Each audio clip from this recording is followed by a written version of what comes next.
The bus rattled over the uneven dirt road, dust seeping through the cracked windows, despite the driver's repeated attempts to seal them with tape. Amina Yusuf clutched her small suitcase on her lap, exhaustion from the 20-hour journey from Lagos to her small village near Kano etched on her face. Despite the discomfort, excitement bubbled within her. It had been 6 months since she'd seen her family.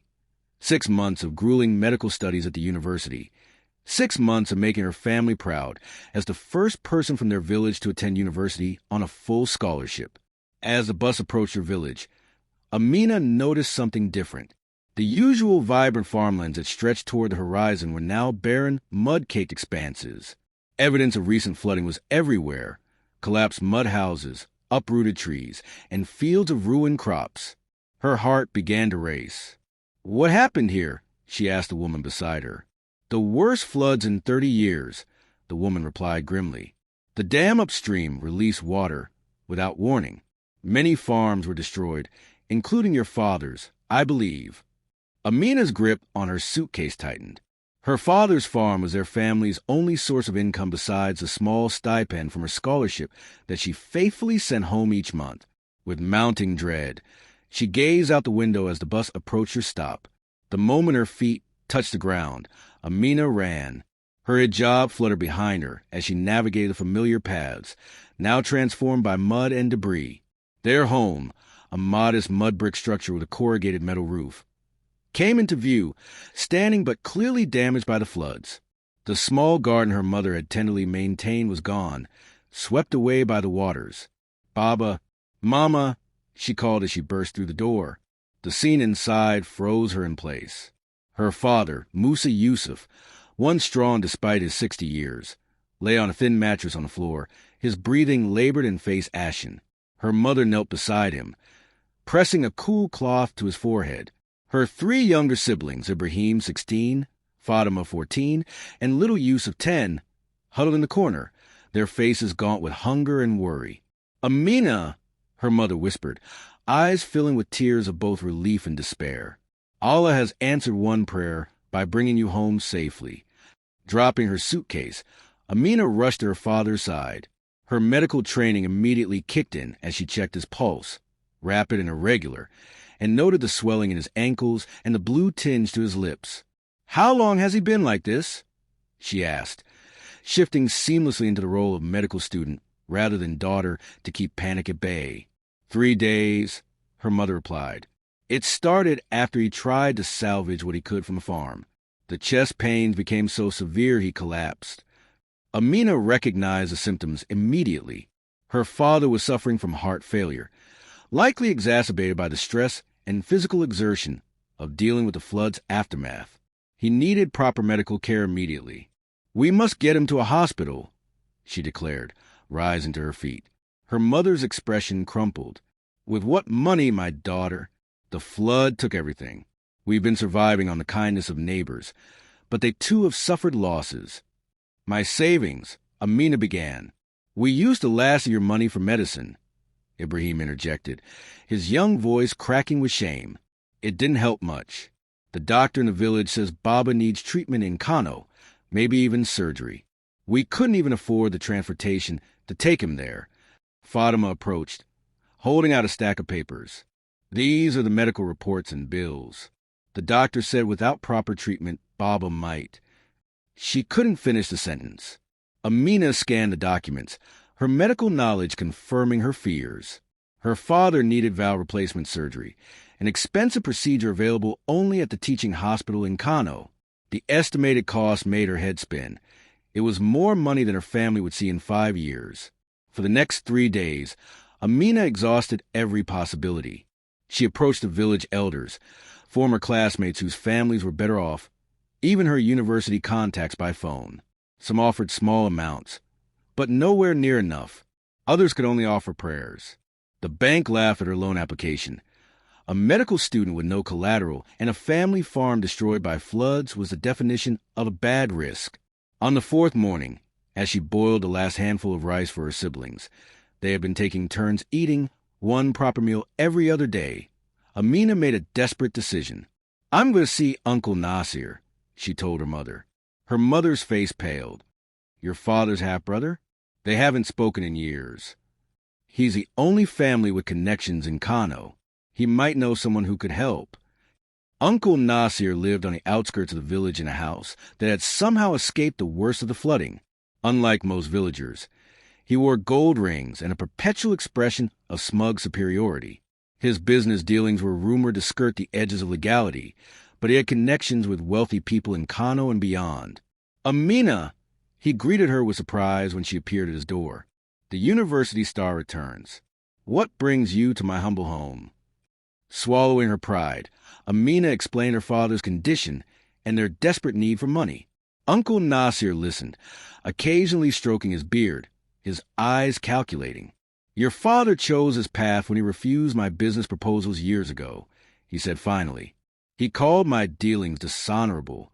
Now look where his honor has brought him. Please, Amina pleaded, whatever disagreements you had, he is still your brother. My father is dying.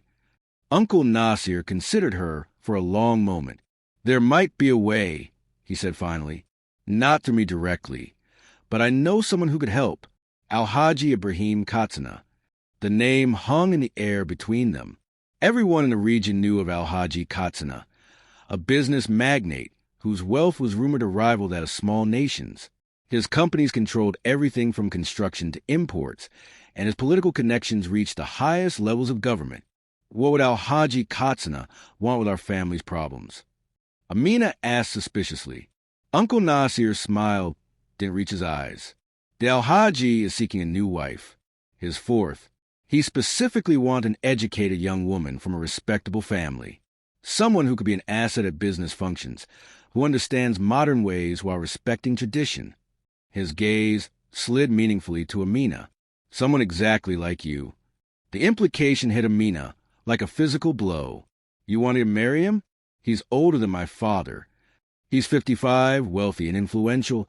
Uncle Nasir corrected smoothly, and he would ensure your father receives the best medical care money can buy. Your siblings could return to school. Your mother would never worry about food again. I'm studying to become a doctor, Amina protested. I have a scholarship, a future that will come too late to save your father. Uncle Nasir cut in. The Alhaji noticed you last year during your valedictorian speech at the secondary school when he was visiting as a benefactor. He's followed your progress since then. The revelation sent a chill down Amina's spine. The idea that this wealthy, powerful man had been watching her, planning, waiting for an opportunity, made her skin crawl.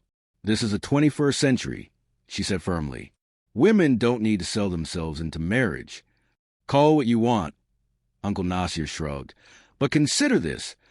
Your father will be dead within weeks without that surgery.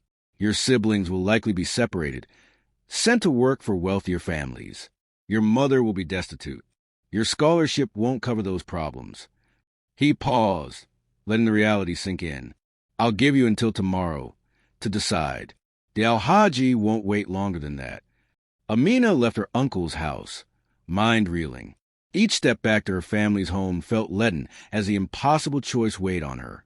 Her dreams of becoming a doctor, of breaking the cycle of poverty for her family through education rather than marriage, crumbled with each passing hour as her father's breathing grew more labored.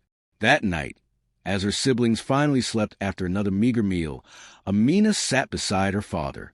His hand felt frail in hers, the skin papery and cool. Baba, she whispered, though she knew he couldn't hear her in his unconscious state. You always taught me to value education above all. You sold your best cow so I could take the entrance exams. You told me a woman's worth isn't measured by her husband, but by her own achievements. Tears slipped down her cheeks. What would you tell me to do now? Dawn broke with no answer, but the one Amina already knew in her heart. She returned to Uncle Nasir's house, her decision made. I'll meet the Alhaji, she said, her voice steady despite the storm within. But I have conditions. The medical expenses must be paid before any marriage. My family's farm must be restored. My siblings' education must be guaranteed. Uncle Nasir's eyebrows rose slightly at her boldness, but he nodded. The Alhaji appreciates an intelligent negotiator. I'll arrange a meeting for this afternoon. Everything moved with dizzying speed after that. By sunset, Amina had met Alhaji Ibrahim Katsina, a broad-shouldered man with a neatly trimmed gray beard, expensive traditional robes, and eyes that assessed her as one might evaluate a promising investment. His smile never quite warmed his calculated gaze. "Your uncle speaks highly of your intelligence and character," the Alhaji said, his deep voice carrying the confidence of a man unaccustomed to hearing no. "My concern is for my father's health and my family's security," Amina replied carefully. "Of course." He gestured dismissively as if such concerns were trivial matters easily addressed. "I've already arranged for your father to be transported to my private medical facility in Kano tomorrow. The surgery will be performed by specialists. I'm flying in from Abuja." The speed and ease with which he disposed of the problem that had consumed Amina's every waking moment left her momentarily speechless. Such was the power of wealth. What had seemed an insurmountable obstacle to her was merely a minor expenditure to him. "And my other conditions?" she managed finally. "Your family will want for nothing," he assured her. "But I have conditions of my own. The marriage takes place immediately after your father's surgery. You will discontinue your medical studies. A wife of mine has no need for employment. You will observe all proper protocols, as my wife, according to both tradition and faith." Each requirement felt like a nail in the coffin of Amina's dreams, but she thought her father's labored breathing, her siblings' hungry faces, her mother's quiet desperation. "I agree," she said, the words tasting like ash in her mouth. 3 days later, Amina stood in a private room of the Kano Teaching Hospital, watching through a window as her father rested comfortably following his successful surgery. The color had returned to his face, and the doctors were optimistic about his recovery. "He'll need several weeks of recuperation," the surgeon told her, "but the prognosis is excellent." The Alhaji spared no expense. No expense except my future, Amina thought, but didn't say. Her family had been relocated to a comfortable house in Kano while her father recovered. Her siblings were already enrolled in prestigious schools, their faces full of wonder at the sudden reversal of their fortunes. Her mother, though concerned about the hasty marriage arrangement, was overwhelmed with gratitude that her husband would live. "Are you certain about this path, my daughter?" her mother asked quietly as she helped Amina prepare for the Nika ceremony that evening. The Alhaji's generosity comes with golden chains. "I'm sure about keeping our family together and Baba alive," Amina replied, adjusting the elaborate hijab that had been delivered that morning, a gift from her soon-to-be husband. "That's enough certainty for now." The Nika was small but lavish, held in a private room of the Alhaji's sprawling compound. The Mar, the marriage gift of the bride, was announced in an amount that made the imam's eyebrows rise in appreciation. Amina's father, still weak but insistent on fulfilling his role, gave his consent with tears in his eyes, unable to meet his daughter's gaze fully. As the ceremony concluded, Amina felt the weight of the gold bracelets on her wrists, her first gifts as the Alhaji's newest wife. They were beautiful, expertly crafted, and heavier than any shackles could have been. That evening, as a sleek black car transported her to the Alhaji's main residence, a palatial compound in the most exclusive neighborhood of Kano, Amina clutched the medical payment receipt for her father's surgery in her trembling hand. The paper represented both her family's salvation and the price of her freedom. The car passed through imposing gates that closed behind them with an ominous finality. Ahead, the mansion glowed with lights, a golden cage awaiting its newest occupant. Servants lined the curved driveway, faces carefully blank as the newest wife of their powerful master arrived. As the driver opened her door, Amina took a deep breath and stepped from the car, her education, dreams, and independence left behind like discarded baggage. She raised her chin, determined that if she must sacrifice her freedom, she would do so with the dignity her father had always taught her to maintain. The massive ornate doors of the mansion swung open, revealing the Alhaji waiting to welcome his newest acquisition home. "Hello, guys. Welcome to AfricanTales by Zion. Don't forget to like this video, subscribe, share it with your friends, and most importantly, turn on the notification bell so you can get informed when I drop another amazing story. Drop your thoughts and reactions in the comments. What would you sacrifice to save your family? Would you give up your dreams and freedom like Amina did? Let's dive into the next chapter to see what awaits her in the Alhaji's mansion. The mansion was unlike anything Amina had ever seen outside of movies. Marble floors gleamed beneath crystal chandeliers. Intricate woodwork adorned doorways and ceilings. Plush carpets from Persia cushioned each step. Servants moved silently through the vast spaces, their eyes carefully averted from the Alhaji's newest wife. "This will be your wing," Alhaji Ibrahim announced, gesturing expansively to a suite of rooms larger than her family's entire home. "Your personal maid, Zainab, will attend to your needs. Should you require anything, you need only ask." Amina nodded, overwhelmed by the opulence surrounding her. A room dedicated solely to bathing, another for dressing, with built-in wardrobes already filled with clothes in her size. A sitting room with plush sofas and a television larger than any she'd seen. A bedroom dominated by an enormous canopied bed. "Thank you," she managed, the words feeling inadequate and yet excessive for a situation she had entered out of desperation rather than desire. The Alhaji smiled, the expression not quite reaching his eyes. "You'll meet my other wives tomorrow. For now, rest. It's been an eventful day." He paused at the doorway. "Oh, and Amina, the compound gates require security codes to enter or exit. For your safety. Of course. Zaina will show you around, but only within the approved areas." With that subtle reminder of her new boundaries, he departed, leaving Amina alone in her gilded prison. Zainab, a slight woman in her 40s with knowing eyes and a carefully neutral expression, appeared moments later. "Would Madam like to bathe before dinner? Or perhaps rest?" "Actually, I'd like to call my family," Amina replied, "to let them know I've arrived safely." A flicker of something, hesitation, concern, crossed Zainab's face. "Of course. There's a telephone in the sitting room. All calls are routed through the house, switchboard for security purposes." The implication was clear. There would be no private conversations. That night, after a solitary dinner served on fine china, Amina lay awake in an enormous bed, tears sliding silently into the embroidered pillowcase. The luxury surrounding her felt like mockery. What good were silk sheets and marble floors when they came at the cost of her freedom? Morning brought the promised introduction to the Alhaji's other wives, a choreographed meeting in the main parlor with the Alhaji himself, presiding like a benevolent patriarch. "This is Hadiza, my first wife." He introduced a regal woman in her 50s, whose elaborate head wrap and gold jewelry marked her senior status. Hadiza inclined her head slightly, her assessment of Amina coolly appraising. "Welcome to the family," she said, the words formal and without warmth. "Miriam, my second wife." A voluptuous woman, perhaps a decade older than Amina, nodded with a tight smile that didn't reach her carefully made-up eyes. "And Farida, my third wife." The youngest before Amina, Farida appeared to be in her early 30s, beautiful but with a hardness around her mouth. She merely glanced at Amina before returning her attention to her manicured nails. "Amina will be joining our family traditions," the Alhaji continued. "Hadiza, as senior wife, will instruct you in household protocols," he told Amina. "I expect harmony among my wives. Any disagreements are brought to me for resolution." The message was clear.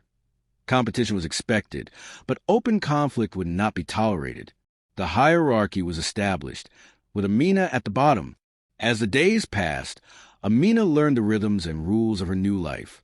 The mansion, despite its size, operated within strict boundaries. Wives maintained separate quarters, but gathered for formal meals when the Alhaji was home. Each had her assigned duties. Hadiza managed the household staff. Miriam organized social events. Farida oversaw the Alhaji's wardrobe and personal comfort. "And what will my responsibilities be?" Amina asked Hadiza during one of their instructional sessions, which felt more like subtle reminders of Amina's subordinate position. "The Alhaji hasn't decided yet," Hadiza replied. "Though he mentioned your education makes you suitable for helping with correspondence in English. For now, focus on learning proper deportment. Your village manners need refinement." The condescension stung, but Amina held her tongue. She was learning the careful balance of power in this household, the currencies of influence and favor. Cooperation now might earn her small freedoms later. A week into her new life, Amina asked Zainab about visiting her family. "I'd like to see how my father is recovering," she explained.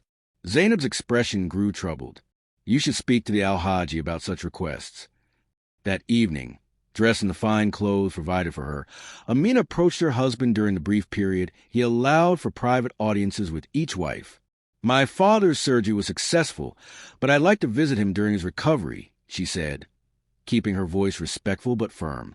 The Alhaji considered her request, fingers steepled beneath his chin. "Not yet. It's important you adjust to your place here first. Divided attention leads to divided loyalties. But they're my family."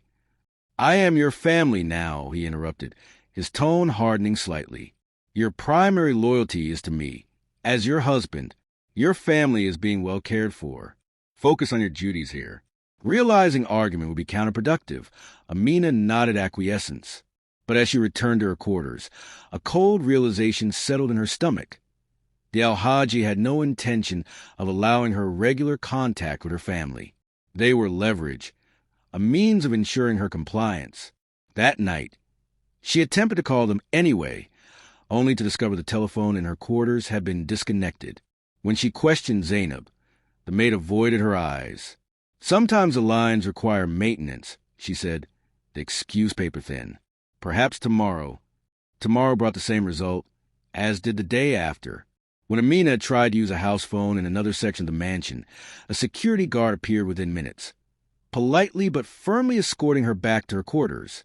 2 weeks into her marriage, Amina received her first gift from the Alhaji, a beautiful gold necklace with matching earrings. The jewelry arrived with a note requesting her presence at a business dinner that evening. "You'll need to represent me properly," the Alhaji informed her when she thanked him for the gift. "These are government officials who appreciate a modern perspective. Your education will be an asset." A flicker of hope sparked in Amina. Perhaps this was why he sought an educated wife, to help with his business affairs.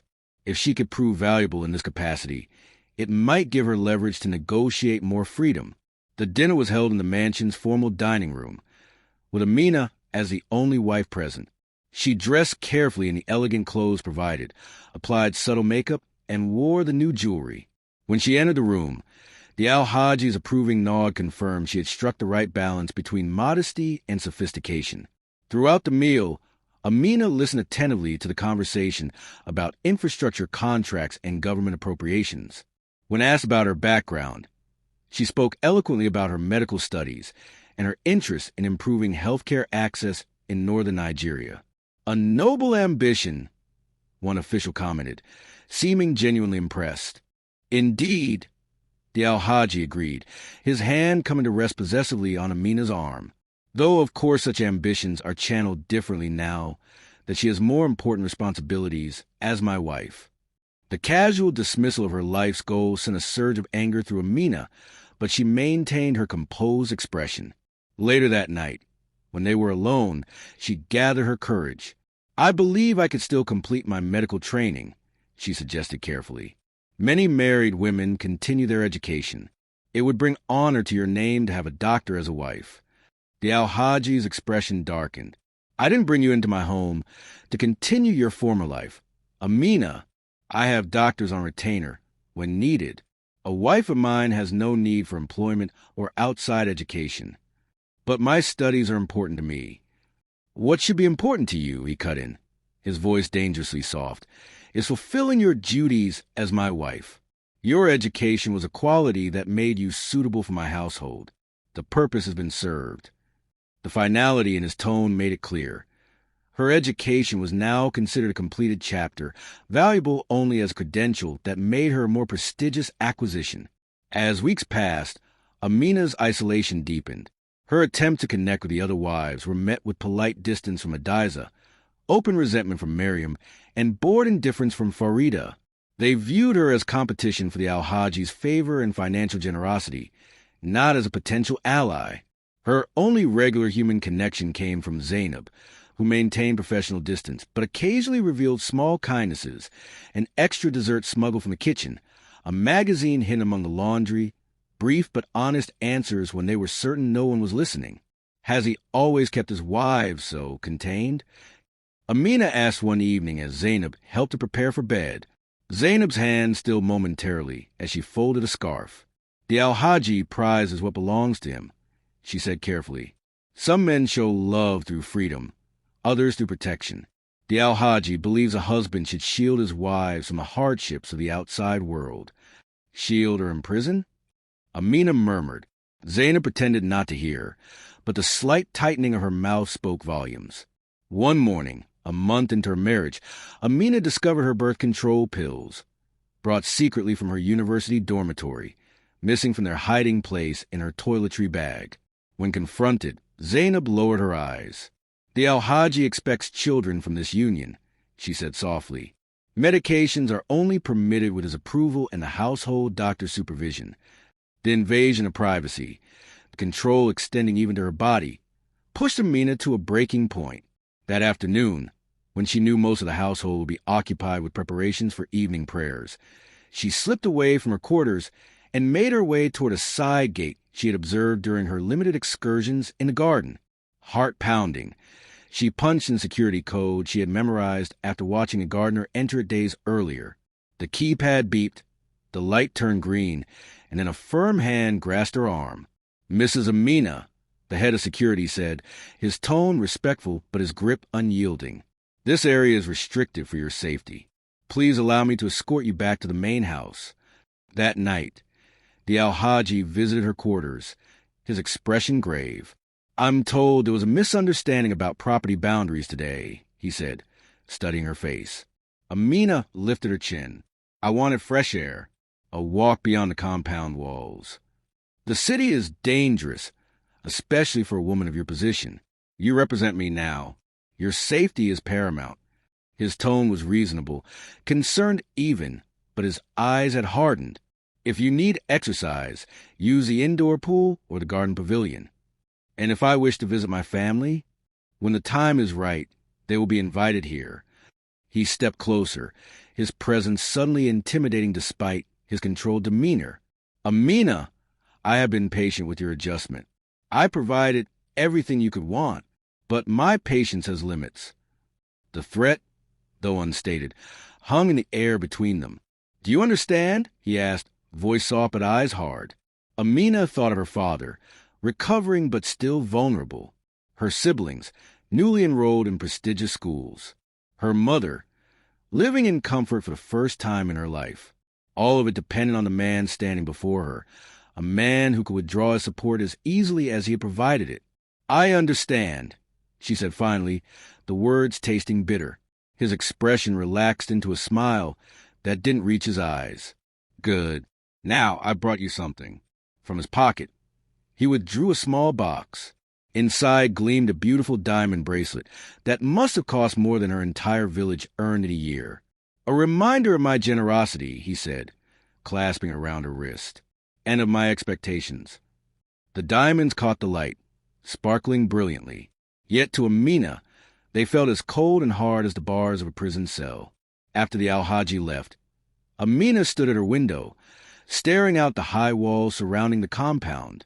Beyond them lay the city, and somewhere in that city, her family continued their lives, probably believing she was living in luxury and happiness, too busy with her new life to contact them regularly. Her gaze fell to the diamond bracelet on her wrist. It was exquisite craftsmanship, breathtaking in its beauty. But beauty didn't equal freedom. Wealth didn't equal choice. She had traded her future to secure her family's, and now she was paying the full price of that bargain. With sudden determination, Amina reached for a phone she had been given for use within the compound, a phone she knew was monitored. She had played by the rules, trying to earn trust through compliance. That approach had failed. Perhaps it was time for a different strategy. One of the housekeepers had mentioned a young relative worked in the household staff, a girl who cleaned in the wings where the less favored wives lived. Perhaps this girl, with less to lose than Zainab, might be persuaded to help.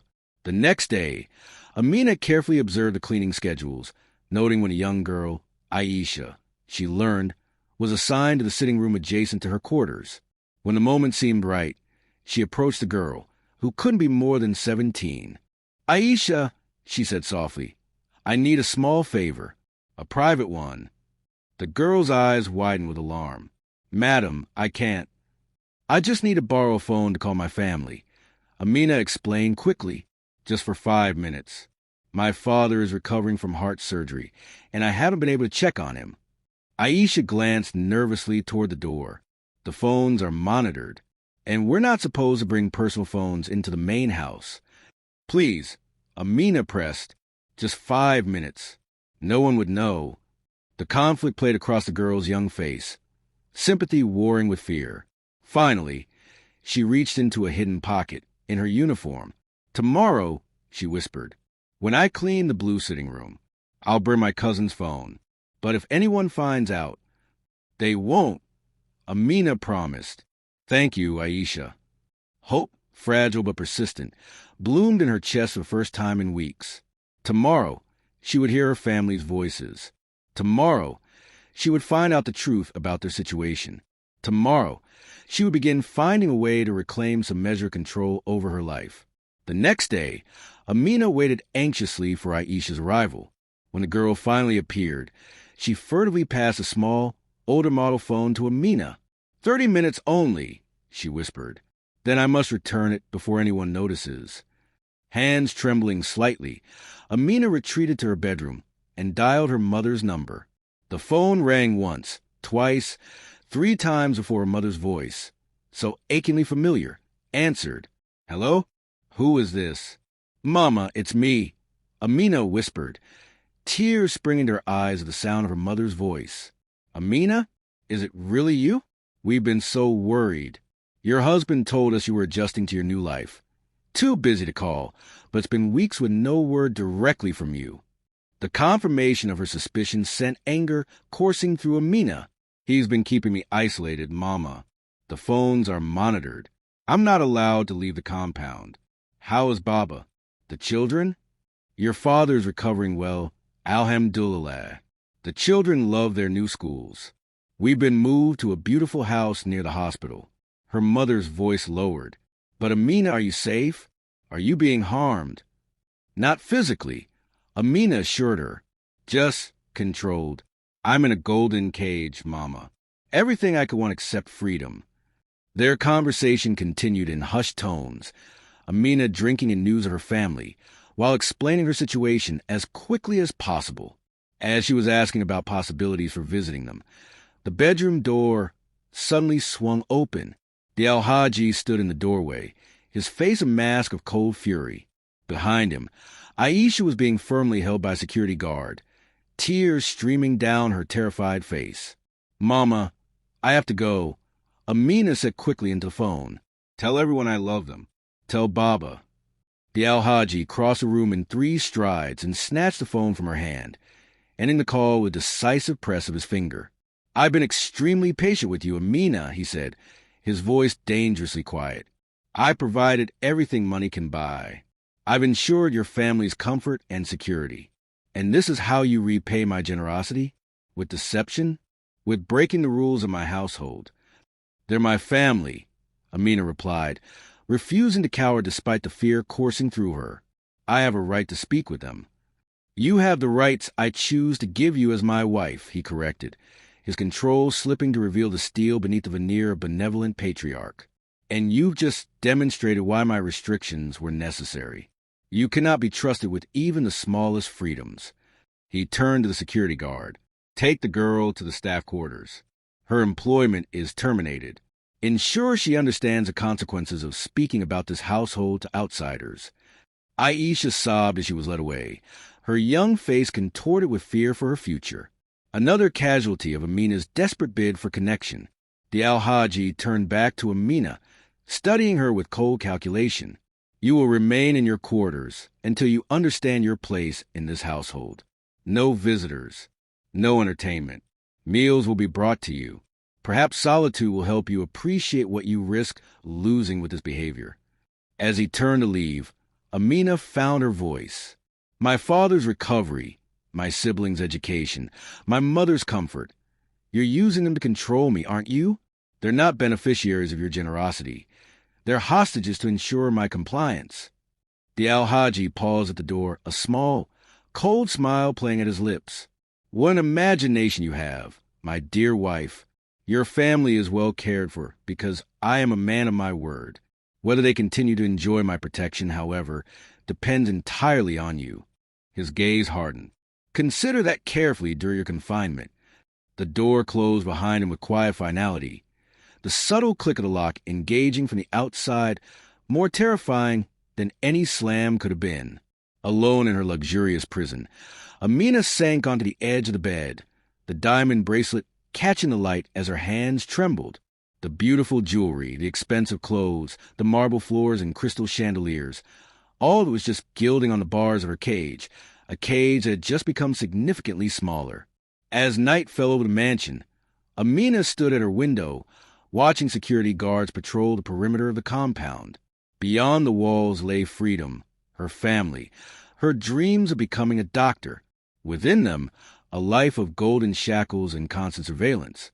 Somewhere in the vast house, she knew the other wives continued their carefully orchestrated existence, each playing her assigned role in the Alhaji's perfectly controlled domain. Had they once resisted as she did? Had they eventually surrendered to the comfort of the cage, accepting luxury as a substitute for liberty? As she pressed her forehead against the cool glass, Amina made a silent promise to herself. She would find a way out of this golden prison, not just for herself, but for her family truly to be free of the Alhaji's control. She just needed to be smarter, more patient, more strategic. The diamonds on her wrist caught the moonlight, cold and brilliant, beautiful, valuable, and utterly trapped, just like her. Hello, guys. Welcome to AfricanTales by Zion. Don't forget to like this video, subscribe, share it with your friends, and most importantly, turn on the notification bell so you can get informed when I drop another amazing story. Drop your thoughts and reactions in the comments. Would you have tried to escape like Amina or play by the rules, hoping to gain more freedom gradually? Do you think the Alhaji truly cares for her or just sees her as another possession? Let's dive into the next chapter to see if Amina can find an ally in this golden prison. Another lie, another barrier between Amina and her family. But she merely nodded, storing away her frustration for later. That evening, as she walked in the garden trying to clear her mind, Amina again encountered Halima. The Alhaji's daughter waved her over to a secluded bench partially concealed by flowering bushes. "I heard you impressed my father's business associate today," Halima said by way of greeting. Amina shrugged slightly. "I played the role expected of me." "A role you'll be playing for the foreseeable future," Halima observed, her directness startling. "Unless you're planning otherwise?" The question hung dangerously in the air between them. Was it a genuine inquiry or a trap to test her loyalty? Amina chose her words carefully. "What other plans could I possibly make? As you've noted, my situation is defined." Halima studied her for a moment, then reached into her pocket and withdrew a small object, a modern smartphone, far more advanced than the basic model Amina had borrowed from Aisha. "The gardens aren't monitored for conversation," Halima said quietly. "My father considers them too exposed for sensitive discussions. But the house, the phones, the computers, all monitored." Amina stared at the phone, understanding but cautious. "Why are you telling me this?" "Because I know what it's like to live under my father's control," Halima replied, her voice barely above a whisper. "After my mother died, or rather, after she fell down the grand staircase when she confronted him about his affairs, I became his project, his legacy, educated exactly as he specified, trained to extend his business empire, watched every moment. But you have freedom now," Amina pointed out. "You travel, run a business, wear Western clothes." "Freedom earned through years of strategic compliance," Halima confirmed. "I played his game, exceeded his expectations, became too valuable to keep caged." She held up the phone. "Would you like to call your family? Properly, without monitors?" The offer was tempting but terrifying. If the Alhaji discovered. "He won't. Not through me." Halima's eyes held a steel that reminded Amina of the Alhaji himself, but tempered with compassion he lacked. "I've learned to navigate my father's world while creating space for my own. Perhaps I can help you do the same." Decision made, Amina accepted the phone with trembling fingers and dialed her mother's number. The conversation was brief but healing, reassurance that her family was indeed well. though worried about her isolation. When she ended the call, tears of relief streaked her cheeks. "Thank you," she whispered, returned the phone to Halima. "My father collects people like others collect art," Halima said, tucking the device away. "Beautiful, valuable, displayed for status, and kept under careful control. But people aren't objects, no matter how golden their cage." Over the following weeks, Amina and Halima developed a careful friendship, meeting regularly in the gardens under guise of language lessons, Halima supposedly helping Amina improve her English for business functions. In reality, these sessions became Amina's lifeline to the outside world. Through Halima, she was able to maintain contact with her family, learning that while they were indeed living comfortably, they were also effectively monitored.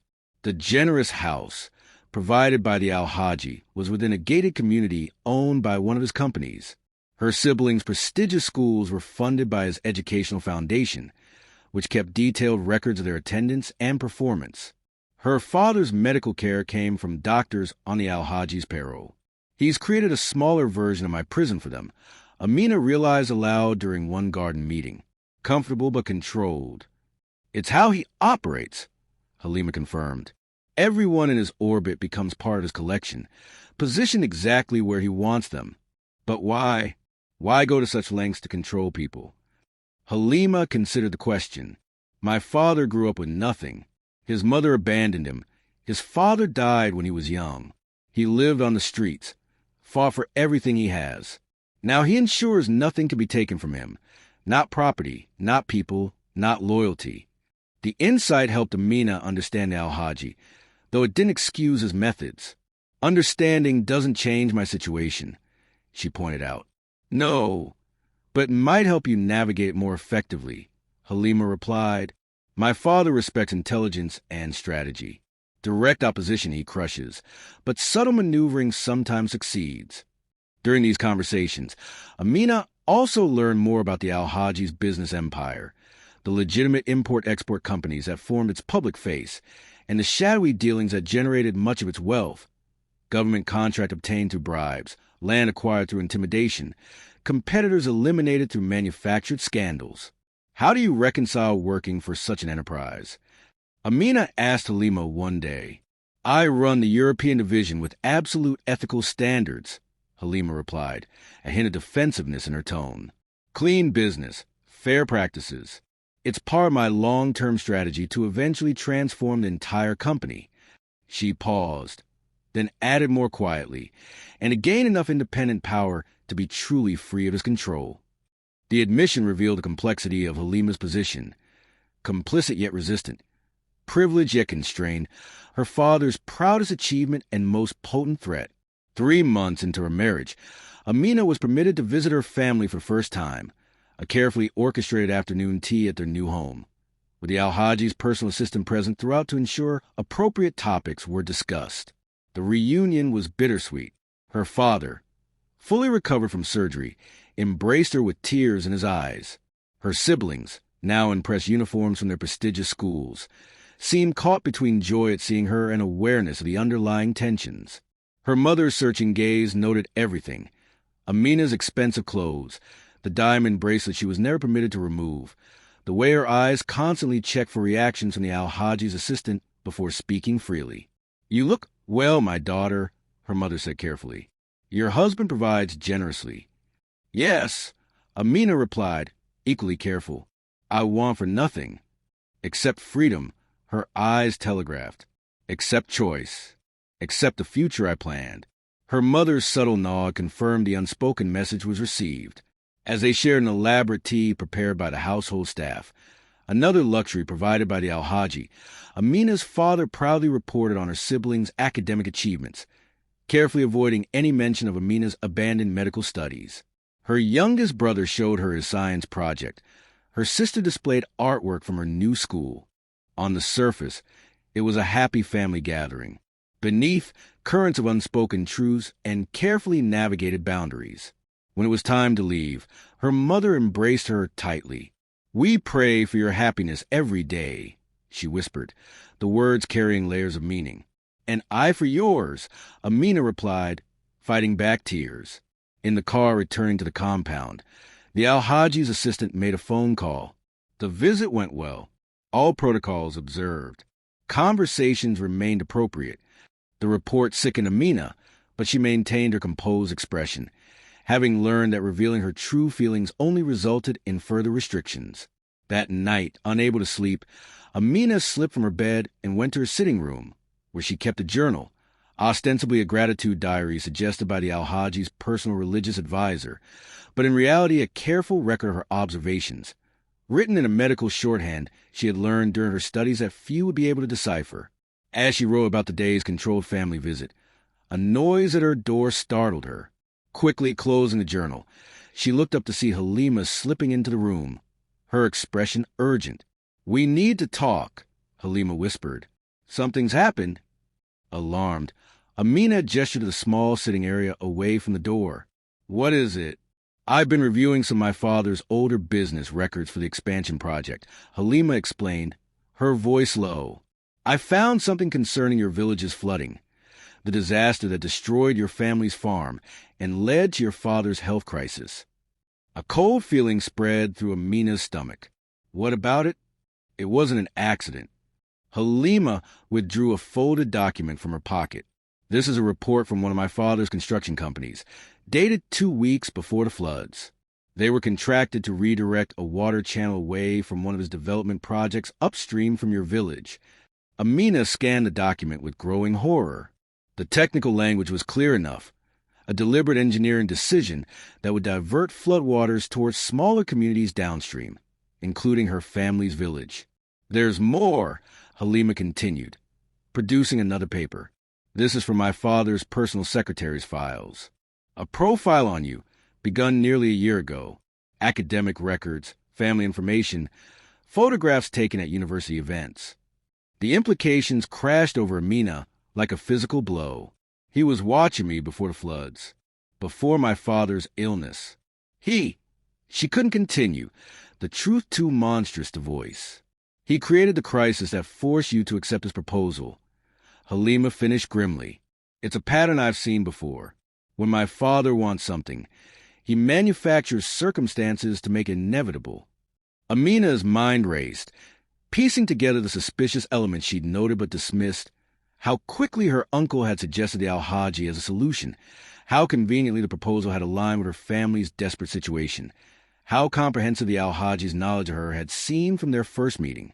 "Why?" she whispered, the single word encompassing all her confusion and horror. "Why go to such lengths? There are countless young women who would willingly marry him for his wealth. But they wouldn't be you," Halima replied simply. "My father identified you as his target. Perhaps for your intelligence, your education, your beauty, or simply because you represented a challenge. Once he decides he wants something for his collection, cost and ethics become irrelevant." Amina felt physically ill. Not only was she a prisoner, but her entire imprisonment had been orchestrated from the beginning. Her family's suffering, her father's near death, her own desperate choice, all manipulated by the man who now called himself her husband. "I need to get out," she said, the words barely audible. "Not just for myself anymore. My family will never be truly safe while they're under his control." "Escape isn't simple," Halima cautioned. "The compound security, the legal bindings of your marriage contract, your family's financial dependence. He's created a perfect web. But there must be a way," Amina insisted, desperation giving way to determination. "You've managed to create space for yourself within his world." After years of careful strategy, Halima reminded her, "And I'm his blood, his legacy. His wives are possessions, not partners. The rules are different." Amina stood abruptly, pacing the plush carpet. "Then I need a different approach. These documents, they prove he deliberately caused a flooding that destroyed multiple villages. That's criminal negligence at minimum. If this became public, it would be your word against his," Halima interrupted gently. "A disgruntled young wife against one of the most powerful men in northern Nigeria. Who do you think would be believed?" The harsh reality deflated Amina momentarily. Then her medical training asserted itself. The analytical process of diagnosis and treatment planning. "Evidence," she said finally. "I need more evidence. Not just of the flooding, but of his other crimes. Enough that it can't be dismissed or covered up. She turned to Halima. You have access to his business records, his private files. Halima's expression grew troubled. What you're suggesting is dangerous. For both of us. More dangerous than remaining under control of a man who would destroy entire communities to acquire what he wants. Amina challenged. More dangerous than living as a prisoner for the rest of my life? For a long moment, Halima was silent, internal conflict evident in her eyes. Finally, she nodded. I'll help you gather evidence. But we must be extremely careful. My father's retribution would be severe if he discovered us. As if summoned by their conversation, a sudden noise in the hallway startled both women. Footsteps approached Amina's door, the distinctive, measured tread of the Alhaji himself. Halima quickly gathered the documents, sliding them inside her robe. The garden, tomorrow afternoon, she whispered, moving swiftly toward the connecting door to the adjacent room. As the main door opened, revealing the Alhaji in his nightclothes, Halima slipped away unnoticed. You're awake late, the Alhaji observed, his tone mild but his eyes sharp and assessing. I couldn't sleep after seeing my family, Amina explained, forcing her voice to remain steady despite the turmoil within.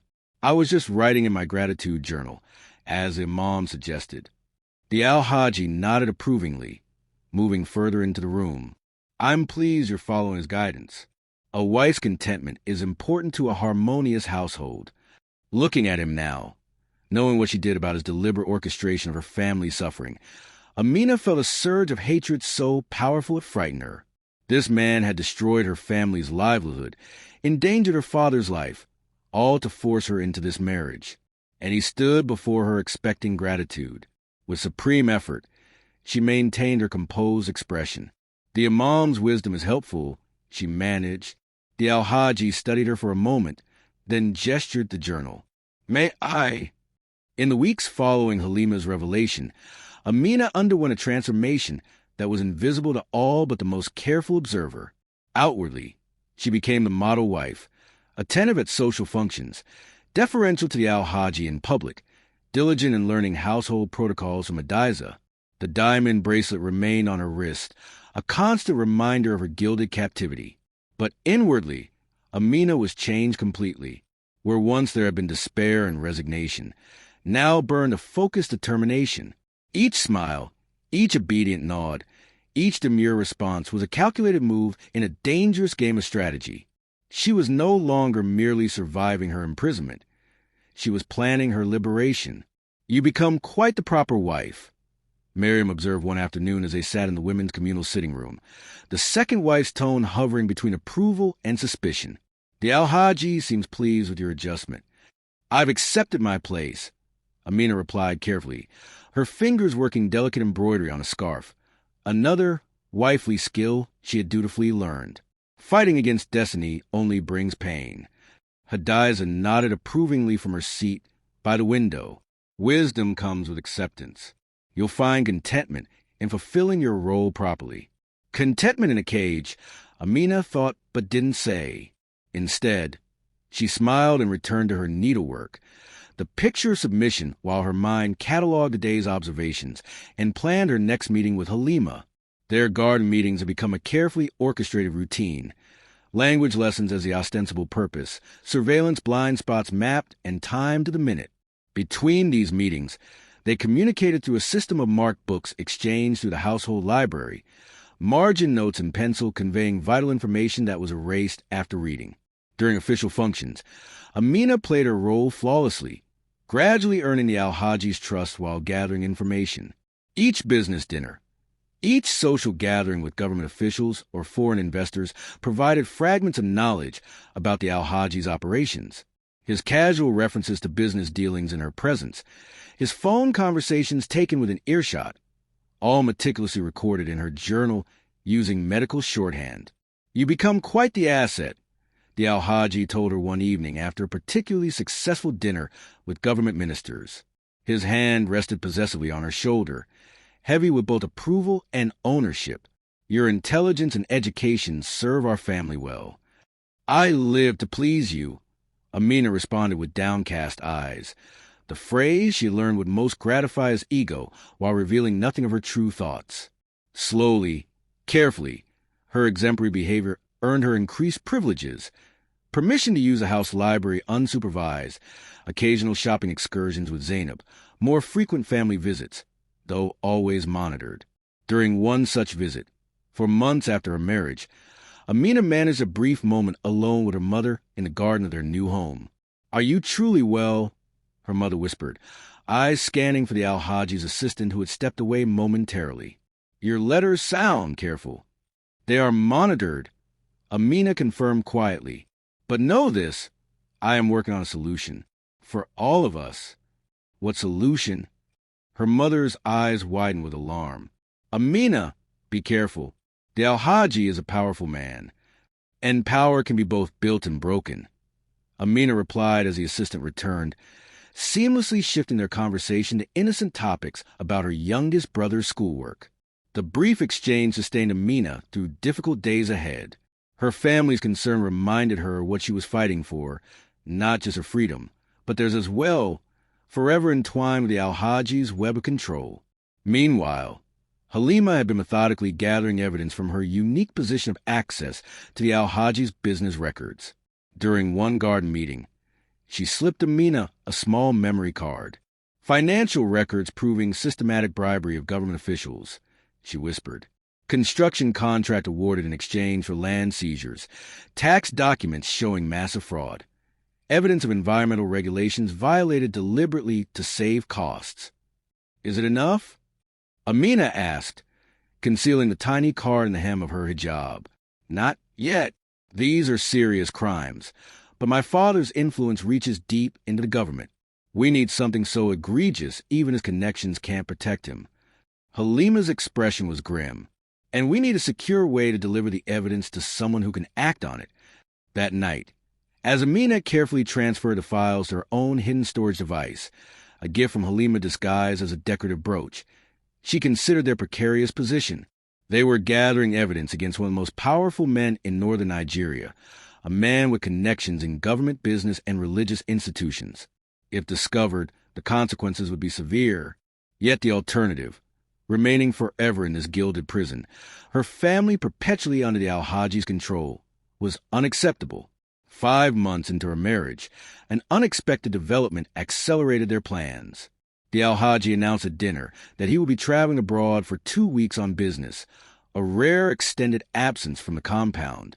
"Hadiza will oversee household matters in my absence," he informed his wives. "I expect perfect harmony and proper behavior from all of you." That night, he visited Amina's quarters, his manner both possessive and suspicious. "You've pleased me with your adaptation to your role these past months," he said, studying her face carefully. "Yet I sometimes wonder what thoughts move behind those intelligent eyes." "Only gratitude for your generosity," Amina replied, the practice lie coming easily now. He smiled, the expression not reaching his eyes. "Then you won't mind a small precaution during my absence." From his pocket, he withdrew what appeared to be a delicate gold anklet. "A gift," he said, "and a reminder of our connection." As he fastened around her ankle, Amina realized with horror that it contained a tracking device, a modern prisoner's monitor disguised as jewelry. "For your safety," the Alhaji explained, his tone making it clear no objection would be tolerated. The compound could be dangerous for a young wife still learning its boundaries. The message was unmistakable. Even in his absence, her movements would be monitored. Any unauthorized departure from the compound would trigger an immediate alert. "You honor me with your concern," Amina managed, fighting to keep her voice steady. After the Alhaji left, Amina examined the anklet carefully.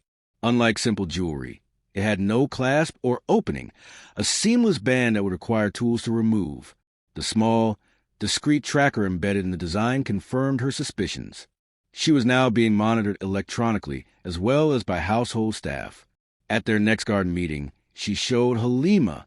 "This complicates things," Halima admitted, examining the device, "but perhaps also creates opportunity. With my father abroad, security will be more relaxed in certain areas, and his absence means 2 weeks where he can't personally observe our activities. But any escape attempt will be detected immediately, Amina pointed out. Who said anything about escape?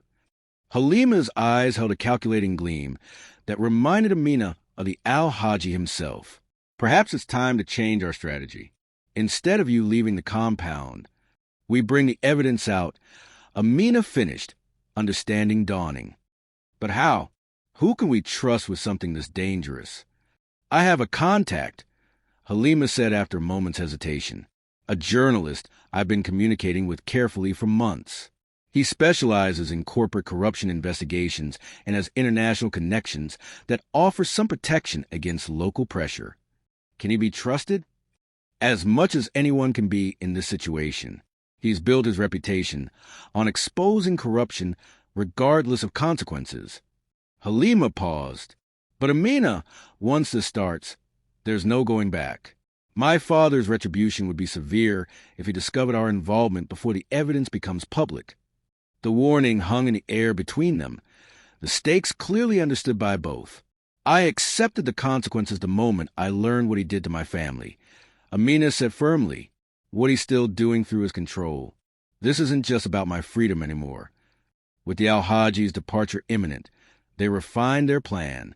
Halima would meet her journalist contact outside the compound, delivering the first batch of evidence with a promise of more to follow. Meanwhile, Amina would continue her performance as a dutiful wife, maintaining her access to the Alhaji's private study under the guise of writing thank-you notes to his business associates. His arrogance is our advantage, Halima observed during their final planning session. He believes his control so absolute that he doesn't guard against betrayal from those he considers possessions. A costly miscalculation, Amina agreed, her resolve hardening. The day after the Alhaji's departure, their plan was set in motion. Halima left the compound for what she described to the household staff as a regular business meeting. In reality, she carried a secure drive containing damning evidence of the Alhaji's criminal activities, including the deliberate flooding that had devastated Amina's village. That same afternoon, Amina requested access to the Alhaji's study to complete her correspondence tasks. Hadiza, pleased by Amina's dedication to wifely duties, granted permission without hesitation. Alone in the study, Amina worked quickly, photographing documents from the Alhaji's private files using a miniature camera disguised as a pen. Another gift from Halima. The documents detailed a disturbing new venture. The Alhaji was planning to use his medical facilities for unauthorized experimental treatments, targeting desperate patients from poor communities with promises of miraculous cures. Medical research without ethical oversight or proper licensing, Amina whispered to herself, recognizing the dangerous implications. As a medical student, she understood the potential harm such operations could cause. She was photographing the final pages when a noise at the door froze her in place. Quickly slipping the camera pen into her hijab, she grabbed a thank-you note and pretended to be writing as Farida entered. "What are you doing in here?" the third wife demanded, suspicion evident in her tone. Completing the correspondence the Alhaji requested before his departure, Amina replied calmly, gesturing to the stack of note cards. Hadiza gave permission. Farida's eyes narrowed as she surveyed the room, noting the open file cabinet. Why would thank-you notes require access to private files?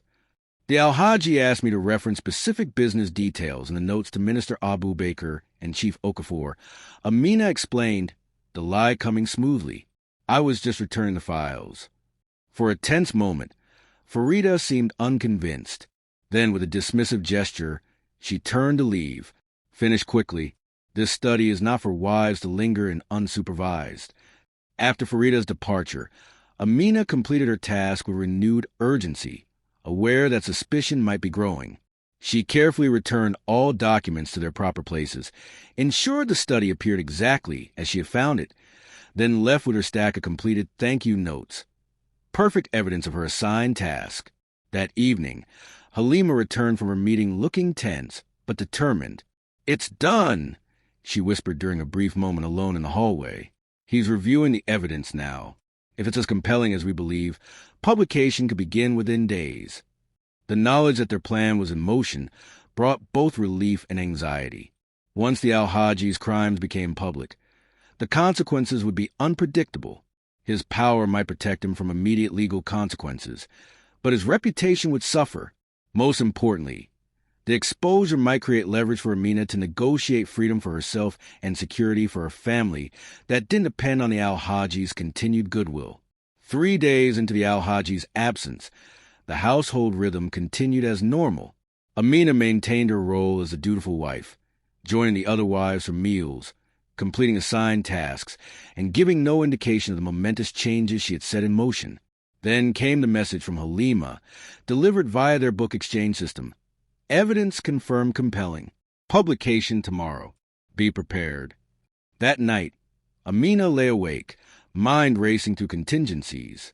Once the story broke, the Alhaji would immediately suspect internal betrayal. His first action would likely be to secure his household, including his wives. Amina needed to ensure her family's safety before the story became public. The next morning, she requested permission from Hadiza to visit her family, citing concern about her father's follow-up medical appointment. A brief visit only, Hadiza agreed after consultation with the head of security. Zainab and a driver will accompany you. It wasn't ideal. Amina had hoped to speak with her family alone, but it was her only chance to warn them before the storm broke. At her family's home, under the watchful eye of Zainab and the driver, Amina embraced her mother with seemingly normal affection, whispering urgently in her ear, "Things will change soon. Be prepared to leave quickly if needed. Keep passports and essential documents accessible." Her mother's eyes widened slightly, but she gave no other indication of having heard the warning. Years of hardship had taught her to recognize the seriousness in her daughter's voice without needing explanations. The visit proceeded normally, with Amina checking on her father's health and her sibling studies. As they prepared to leave, her father pressed something into her hand, a small metal key. "For when you need it," he murmured, his eyes conveying understanding beyond his words. Amina recognized it immediately. The key to her uncle's old storage shed at the edge of their village, a place her father had used to keep emergency supplies during difficult times. A potential refuge of escape became necessary. Back at the compound, Amina carefully hid a key in a loose seam of her mattress, then continued her normal activities, heart racing with anticipation and fear. By tomorrow, everything would change. That evening, as the wives gathered for dinner, Adiza's phone rang, an unusual interruption during the formal meal. Her expression changed from annoyance to concern as she listened to the caller. "I see. Yes, I'll inform the others," she said finally, ending the call and turning to the other wives with a grave expression. "The Alhaji is returning immediately. His business abroad has been interrupted by urgent matters requiring his attention here." The announcement sent a chill through Amina. There could be only one explanation for his sudden return. The story had broken earlier than expected, or he had somehow been warned. Later that night, as Amina prepared for bed with Zainab's assistance, she noticed the maid's behavior seemed unusually tense. "Is everything all right, Zainab?" she asked carefully. The maid hesitated, then spoke in a low voice. "There are rumors among the staff. Problems with the Alhaji's business. Security has been doubled at all entrances." "What kind of problems?" Amina pressed, keeping her tone merely curious rather than urgent. "I shouldn't say," Zainab murmured, but then added, almost inaudibly, "but if I were young with a future ahead, I would not want to be here when he returns." The warning was clear. Somehow, Zainab knew or suspected what was coming, and was offering what help she could within the constraints of her position. "Thank you for your concern," Amina replied, meeting the maid's eyes with silent understanding. After Zainab departed, Amina quickly gathered essential items, a change of clothes, the small amount of cash she had accumulated, her hidden journal, and the key from her father. She concealed these items in a prayer rug that wouldn't attract attention if she carried it. A soft knock at her door startled her. Opening it cautiously, she found Halima, face pale with urgency. "It's happening," Halima whispered, slipping into the room. "The first story published online an hour ago. My father has already called security to lock down all his properties. He'll be back by morning." "Then we need to move now," Amina said, retrieving her hidden bundle. "You can't leave with that." Halima pointed to the tracking anklet. Security will be alerted the moment you step outside your permitted boundaries. Can it be removed? Halima produced a small tool from her pocket. This will break the circuit without damaging the band itself. It will buy us perhaps an hour before the regular signal check reveals the disruption. As Halima worked on the anklet, Amina asked a question that had been troubling her. What about you? Your father will suspect your involvement. I've established my alibi carefully, Halima replied, focusing on the delicate work. I'll claim they've been deceived by the journalist, who approached me for legitimate business interviews but used the access to gather damaging information. My father's ego will make it easier for him to believe I was manipulated than to accept I will betray him deliberately. The anklet's tracking circuit disabled, Halima rose. I've arranged transportation that will take you to a safe location. A women's shelter in another state would experience protecting those fleeing powerful husbands. From there, international aid organizations can help you and your family relocate if necessary. My family, Amina began anxiously. I've already sent a trusted associate to warn them and offer evacuation if they choose it. Halima produced a small phone. This is secure and untraceable to us. Your family can contact you through it once they're safe. The comprehensive planning revealed how long Halima had been preparing for this moment. Not just gathering evidence, but creating escape routes and safeguards. Why are you risking so much to help me? Amina asked, the question that had lingered unspoken between them. Halima's expression softened momentarily. Because 20 years ago, no one helped my mother when she needed escape from the same golden prison. Because some debts can only be paid forward. Her face hardened again with determination. Now we need to move quickly. The household sleeps, but security remains alert. They crept through the darkened mansion, utilizing the servant passages Halima had mapped during years of careful observation. At each potential checkpoint, Halima led the way, her lifetime in the household giving her knowledge of every blind spot in the security system. As they approached a side entrance rarely used except by maintenance staff, Halima handed Amina a folded hijab in a different color than her own. Change quickly. If you're spotted on cameras, this may confuse identification briefly. Amina complied, exchanging her lavender hijab for the dark blue one Halima provided. As she adjusted the fabric, her fingers brushed against the diamond bracelet still encircling her wrist, the symbol of her captivity that the Alhaji had never allowed her to remove. We have no time to cut it off, Halima warned, noting her hesitation. I don't want to remove it. Amina replied with sudden clarity. Let him see it in the news reports. Let him know I escaped still wearing his chain. Halima's eyes widened slightly. Then a small, fierce smile touched her lips. You truly are remarkable. Amina, in another life, you would have made a formidable sister. At the service entrance, Halima keyed in a security code, then quickly disabled the camera with a small device she withdrew from her pocket. You have 3 minutes before the security system registers a camera failure, she explained. A car is waiting 2 blocks south. Gray Toyota, license plate ending 487. The driver knows only to take you to the bus station, nothing more. What about you? Amina asked, suddenly reluctant to leave her ally behind. I'll return to my quarters. By morning, I'll be the concerned daughter, shocked by the allegations against my father, ready to protect the family business from scandal. Halima's expression showed the complexity of her position. Betray her father while still bound to the empire he had built. Perhaps someday, when this is over, our paths will cross again under better circumstances. Impulsively, Amina embraced her. Thank you for everything. Go, Halima urged, gently pushing her toward the door. And Amina, live the life you were meant to have. Become the doctor you dreamed of being. That will be thanks enough. Heart pounding, Amina slipped through the door into the cool night air. Her first taste of freedom in more than 5 months. The compound wall loomed ahead, but Halima had chosen their exit point carefully. A maintenance access ladder, normally locked but now conveniently open, offered a way over the barrier that had imprisoned her for so long. As Amina climbed, the diamond bracelet caught the moonlight, sparkling like ice against her skin. She paused at the top of the wall, looking back at the mansion that had been her golden prison. Somewhere inside, Halima was returning to her role, preparing to face the coming storm from within.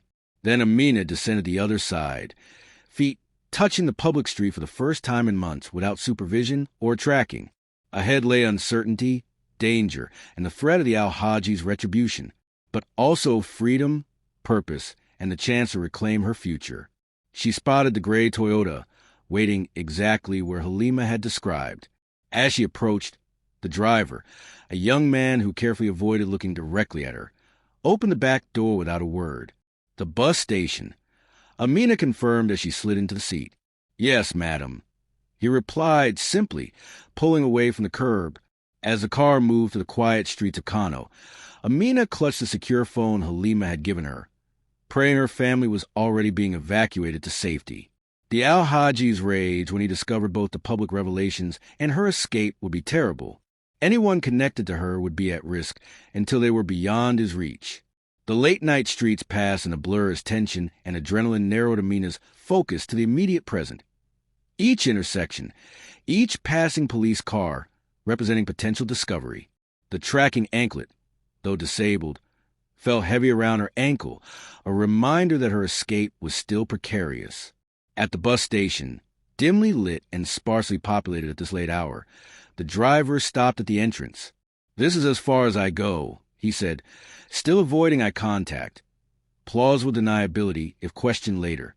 "Thank you," Amina replied, understanding his caution. Inside the station, she purchased a ticket for the first departing bus, destination Abuja, leaving in 30 minutes. Not her actual intended destination, but a misdirection in case the Alhaji's men tracked her this far. As she waited in the shadows of the nearly empty station, Amina's phone vibrated with a message. A single line from Halima. Story published. Front page. Point of no return. Somewhere in Kano, digital news sites were already displaying headlines about the powerful Alhaji Ibrahim Katsina, his business corruption, environmental crimes, and ethical violations now exposed to public scrutiny. By morning, the story would reach national newspapers and television. The phone vibrated again, this time with an unknown number. Amina answered cautiously. "Amina?" Her mother's voice, tense with worry. "We're with people who say they're helping us leave the city. Is this real? Should we trust them?" "Yes, Mama," Amina confirmed, relief washing through her. "Go with them. I'll contact you when we're all safe." As she ended the call, the station's television flickered with a breaking news banner. Though the volume was too low to hear, Amina could read the headline crawling across the bottom of the screen. Business magnate Alhaji Katsina implicated in major corruption scandal. Her bus was announced. Passengers beginning to board. Amina rose, pulling her hijab lower over her face, and joined the line. Each step carried her further from the golden prison, closer to an uncertain future. As she settled into her seat, the diamond bracelet caught the dim light of the bus interior. She touched it thoughtfully, no longer seeing it as just a shackle, but as evidence, proof of what she had endured and overcome. Someday, she would remove it, perhaps sell it to fund her return to medical school. But for now, it remained her silent testimony. The bus pulled away from the station, heading into the night toward Abuja. Amina looked out the window at the city lights receding behind them. Somewhere in those lights was the Alhaji's mansion, soon become the center of a scandal that would shake his empire to its foundations. And somewhere in the sky above, a private jet was racing back to Kano, carrying a furious man who was about to discover that the most carefully constructed cages, even golden ones, cannot hold a spirit determined to be free. Hello, guys. Welcome to African Tales by Zion. Don't forget to like this video, subscribe, share it with your friends, and most importantly, turn on the notification bell so you can get informed when I drop another amazing story. Drop your thoughts and reactions in the comments. Was Amina right to expose the Alhaji's crimes publicly, knowing it could endanger Halima's position? Would you have been brave enough to escape, knowing such a powerful man would be hunting you? Let's dive into the final chapter to see if Amina and her family can truly escape the Alhaji's reach and build a new life. 6 months after her escape from the Alhaji's compound, Amina sat in a small cafe in Accra, Ghana, her medical textbook spread across the table before her. The afternoon sunlight streamed through the window, catching the simple silver bracelet that had replaced the diamond shackle she had worn for so long. The last 6 months had been a journey of constant vigilance and gradual rebuilding. From the bus to Abuja, she had traveled to a women's shelter with international connections, where advocates had helped her secure emergency travel documents. From Nigeria, she and her family had been relocated to Ghana, far enough from the Alhaji's immediate influence, but still within West Africa, where their language skills and cultural knowledge would ease the transition. The international aid organization that had facilitated their relocation had connections with the medical school in Accra, where Amina had been accepted to continue her training. Her father had found work teaching at a local school, her mother had started a small tailoring business, and her siblings were enrolled in good schools. They lived modestly but freely in a small apartment where no one monitored their conversations or controlled their movements. But freedom came with its own price. They lived under assumed names, constantly alert for signs they had been traced. The Alhaji's reach was long, his resources vast, and his rage at Amina's escape and the public exposure of his crimes had been legendary. The news reports in the days following her escape had painted a vivid picture. Alhaji Ibrahim Katsina returning to find his youngest wife missing, his business practices exposed in national media, government officials suddenly distancing themselves from a man they had courted just days earlier.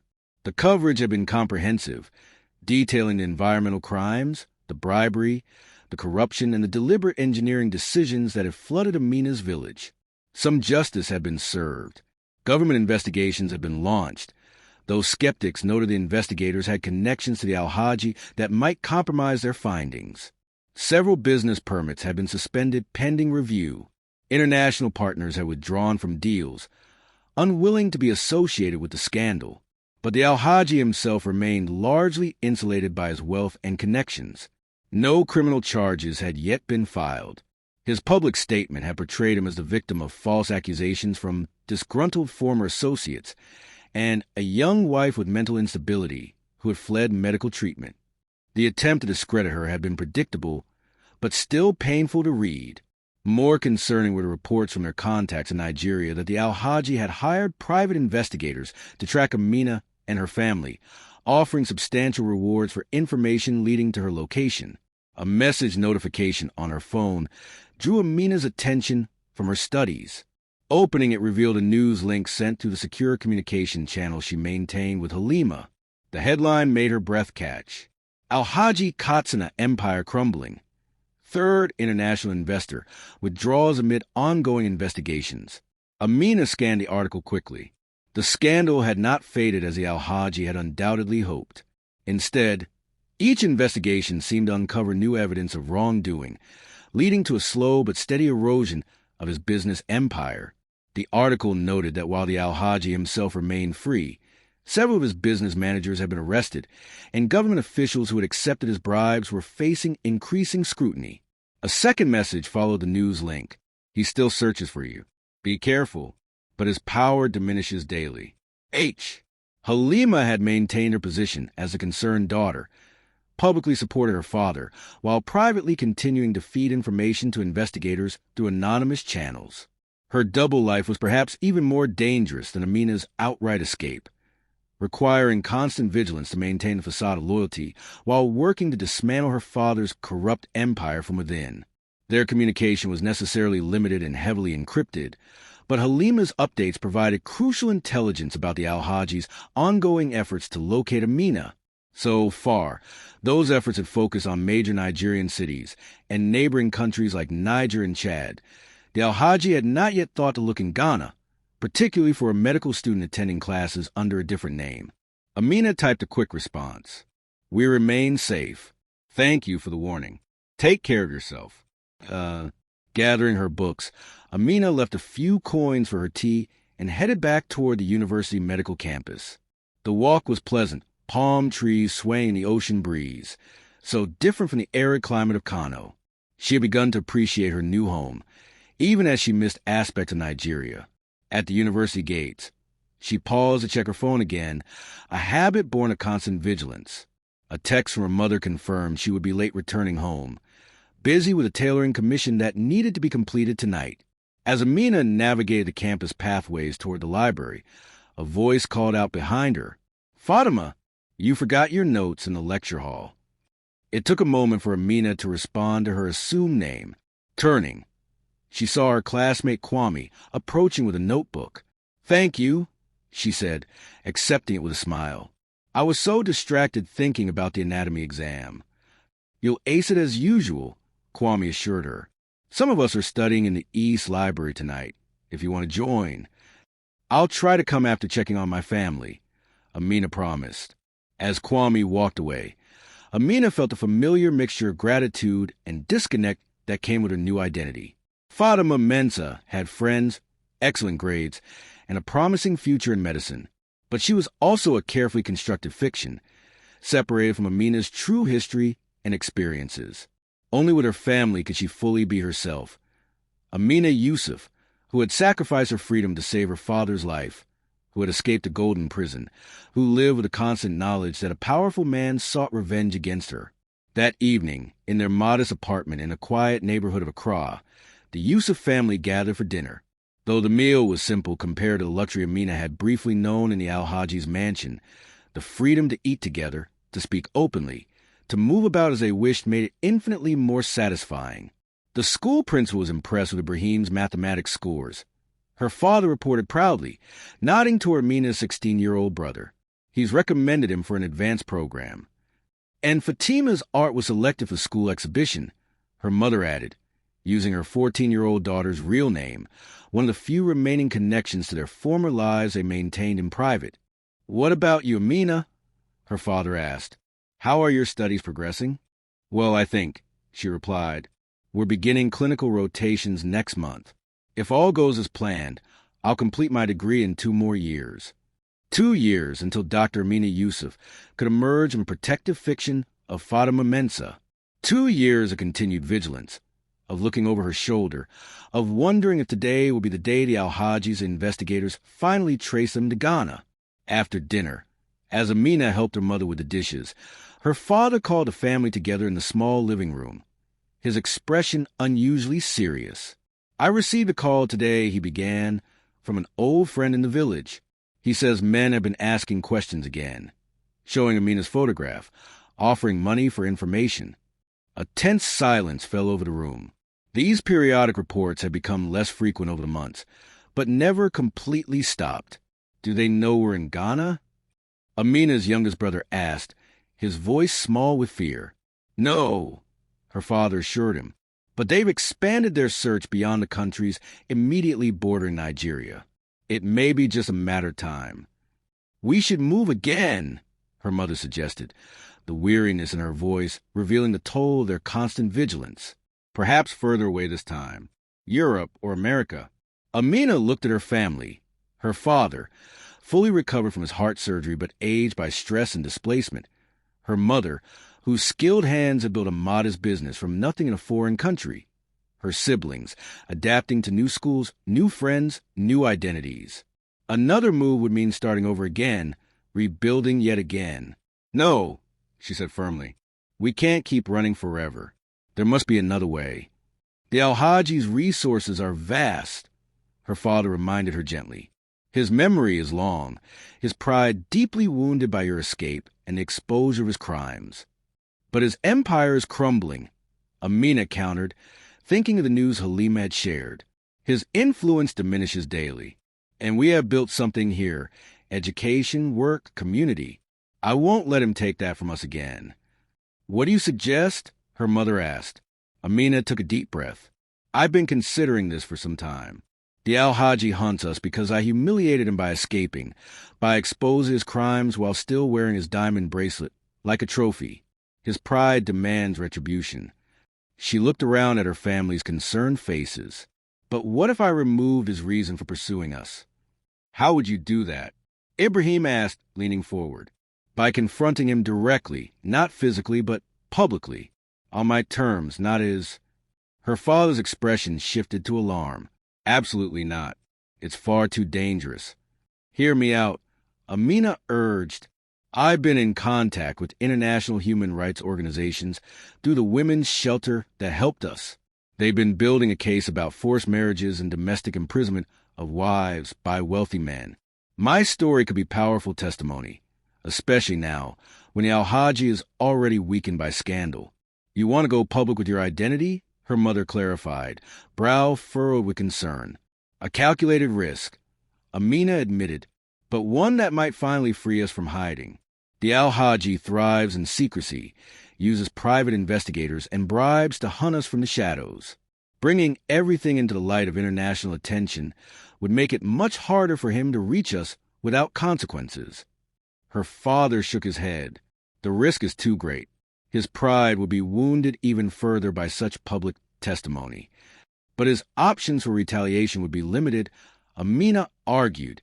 International media attention, human rights organizations' involvement, legal scrutiny, all would create a protective barrier around us. He might still want revenge, but the cost of pursuing it will become prohibitively high.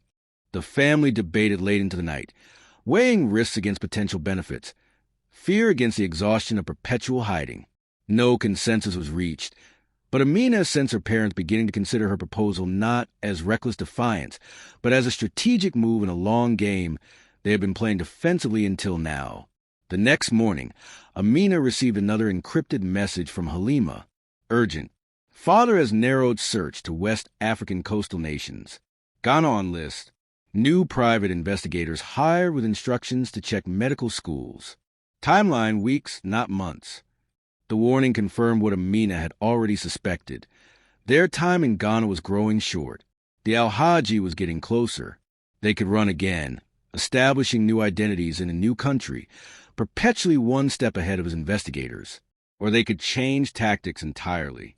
That evening, after another family council where Amina shared Halima's warning, a decision was finally reached.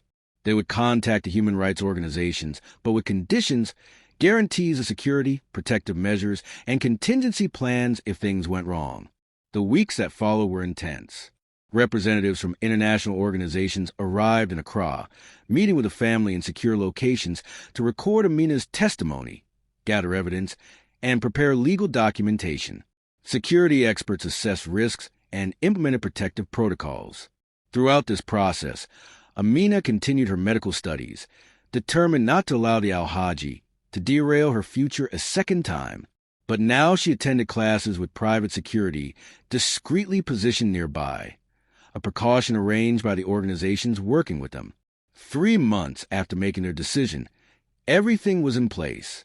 The night before her public testimony would be released through international media, Amina sat alone on the small balcony of their apartment, watching the stars over Accra.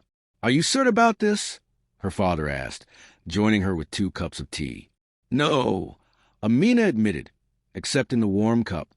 "But I'm certain about being tired of running, about wanting to live openly as myself again, about finishing my medical training without constantly looking over my shoulder." Her father nodded slowly. "Your mother and I are proud of you, you know. Your courage, your determination. When you sacrificed your freedom for my life, I carried such guilt. Now you've found a way to reclaim your future while protecting all of us. It's not without risk." Amina reminded him, "Nothing worthwhile ever is." He sipped his tea thoughtfully. "Your mother said something interesting today. She said perhaps everything, the flood, my illness, your marriage, even our escape to Ghana, was always planned to position you where you could expose corruption and help others facing similar situations. That's a more comforting perspective than random cruelty," Amina acknowledged with a small smile. "Faith often is." Her father placed his hand gently over hers. "Whatever comes tomorrow, we face it together, as a family." The next morning dawned clear and bright. At precisely 8 a.m., coordinated releases went live across international media platforms, television, newspapers, online news sites, social media. Amina's story, accompanied by documented evidence, exploded into public consciousness. Medical student reveals escape from forced marriage to Nigerian billionaire. The coverage was comprehensive, detailing the Alhaji's deliberate flooding of her village, her father's resulting illness, the coerced marriage agreement, her imprisonment in the luxurious compound, and her eventual escape with evidence of his criminal activities. Security footage from the compound, financial records proving the deliberate environmental damage, and Amina's own testimony created a compelling narrative that was impossible to dismiss. Most powerful was a video interview Amina had recorded, speaking directly to the camera with quiet dignity. "I am Amina Yusuf, former fourth wife of Alhaji Ibrahim Katsina. I was not kidnapped, as he has claimed. I was not mentally unstable, as he has suggested to explain my escape. I was a medical student with dreams of helping others, forced into marriage to save my father's life after the Alhaji deliberately destroyed our livelihood. I speak out now not from vengeance, but to reclaim my identity and to give voice to others imprisoned in golden cages, women whose wealth and luxury mask their fundamental lack of freedom." The response was immediate and overwhelming. News outlets sought follow-up interviews. Social media erupted with supportive hashtags. Women's rights organizations highlighted her case as emblematic of issues facing young women coerced into marriages with powerful men. Most significantly, the international attention brought fresh scrutiny to the Alhaji's business dealings and personal conduct. Government investigations that had been proceeding slowly suddenly accelerated, perhaps due to officials' desire to distance themselves from the growing scandal. Through their secure channel, Halima provided updates from within Nigeria. Father enraged but cornered. Too many eyes watching now. Government officials abandoning him to save themselves. Formal criminal charges expected within days. 3 days after the story broke, the news Amina had been waiting for finally came. The Nigerian Economic and Financial Crimes Commission had filed formal charges against Alhaji Ibrahim Katsina for corruption, environmental crimes, tax evasion, and multiple counts of bribery. International arrest notices had been issued in case he attempted to flee Nigeria. That evening, as the family gathered to watch the news coverage, Amina received a final message from Halima. "It's done. He's under house arrest pending trial. His assets frozen. The empire is falling. You won your freedom. Live well, doctor." Attached was a photograph that brought tears to Amina's eyes. Halima standing in the garden where they had once planned their resistance, the mansion visible in the background with official vehicles parked outside. In her hand, she held a small brass key, symbolic of the freedom they had both sought in different ways. "You too have earned your freedom," Amina typed back. "The Katsina Empire might rise again, but transformed by your hands, not his." With the Alhaji facing criminal charges and his assets frozen, the immediate threat to Amina and her family diminished significantly. The international attention on their case provided additional security. Any action against them now would immediately raise suspicions and bring further consequences. Gradually, cautiously, they began to reclaim their identities. Amina returned to using her real name at the university, explaining to administrators and fellow students that security concerns had necessitated her temporary alias. Most were supportive, some even proud to be studying alongside someone who had shown such courage. 1 year later, on a bright spring morning, Amina stood on the grounds of the University of Ghana Medical School, wearing the white coat of a clinical student doctor. Her family watched proudly as she received her clinical rotation assignment, the culmination of years of interrupted study, personal sacrifice, and determined persistence. As she accepted the assignment folder from the dean, Amina caught sight of her reflection in a nearby window. Gone was the frightened young woman who had entered the Alhaji's mansion as a sacrificial bride. In her place stood a confident medical professional, stronger for having faced imprisonment, clever enough to have orchestrated her own liberation, compassionate enough to use her experience to help others. The diamond bracelet that had once marked her captivity had long since been sold, the proceeds funding a small foundation she had established to help women escaping forced marriages. In its place, she wore a simple silver bangle engraved with words that had become her personal motto: "Freedom is worth any price." That evening, the Yusuf family celebrated at a restaurant overlooking the Atlantic Ocean, a luxury they allowed themselves for this special occasion. As they shared a meal without fear of monitoring or restriction, Amina raised her glass in a toast. "To family," she said, looking at the people who had been her reason for both sacrifice and resistance. "And to futures reclaimed." "To futures reclaimed," they echoed, glasses touching in celebration. Later, walking along the beach with her father, Amina reflected on the journey that had brought them here. "When I entered the Alhaji's mansion that first night, I thought I was sacrificing my future to save yours," she said. I never imagined we would all find a new future together. Allah's ways are beyond our understanding, her father replied, his health now fully restored, his spirit strengthened by their shared trials. The Alhaji sought to control your life, to make you another possession in his collection. Instead, he set in motion events that revealed his true nature to the world and forged you into a stronger woman than you might otherwise have become. Amina considered this perspective, watching the waves wash against the shore. Perhaps, but I would never wish such a golden prison on anyone else. Which is why you now work to free others, her father noted with pride. The sunset painted the ocean in shades of gold and crimson as they turned to rejoin the family. Behind them, their footprints in the sand were gradually washed away by the tide, temporary marks erased by the persistence of waves, just as the Alhaji's attempt to possess Amina had ultimately been erased by her own persistence and courage. In Kano, the Alhaji's mansion stood largely empty now, its owner awaiting trial while most of his assets remained frozen. The other wives had returned to their families. The staff dispersed other employment, the once immaculate gardens beginning to show signs of neglect.